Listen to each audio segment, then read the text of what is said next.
রাজধানীতে এনসিপি কার্যালয়ের সামনে আজ রাত ৯টার দিকে ককটেল বিস্ফোরণ ঘটনা ঘটেছে। হঠাৎ বিস্ফোরণ এলাকায় আতঙ্কে ছড়িয়ে পড়ে। ঘটনাস্থলে দ্রুত পুলিশ পৌঁছে পরিস্থিতি নিয়ন্ত্রণে আনে। কেউ হতাহত হয়নি বলে প্রাথমিকভাবে জানা গেছে। আর তদন্ত চলছে, জানিয়েছেন আইন শৃঙ্খলা বাহিনী। সুন্দর করে বলবে, সুন্দর করে অনেক 2 কিলোমিটার দূরে ধরেছে।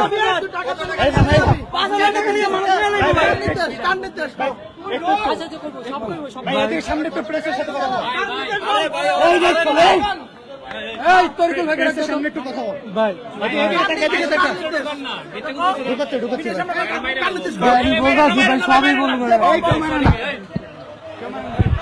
দর্শক, এই মুহূর্তে উত্তপ্ত পরিস্থিতি, এই মুহূর্তে এনসিপির কার্যালয়ের সামনে আমরা দেখতে পাচ্ছি দর্শক পুলিশ সদস্যদের উপস্থিত রয়েছে এবং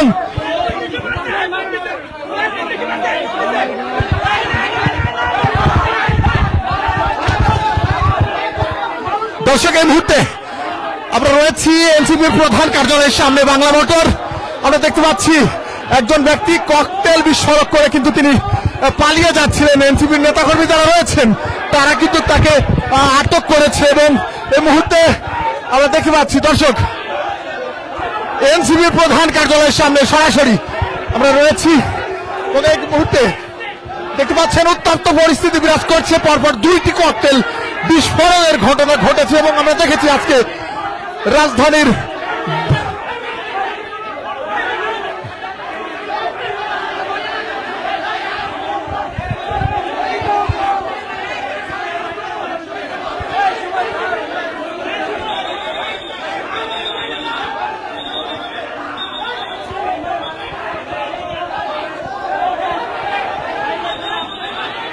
দর্শক এই মুহূর্তে দেখতে পাচ্ছেন এনসিপির প্রধান কার্যালয়ের সামনে বাংলা মোটর।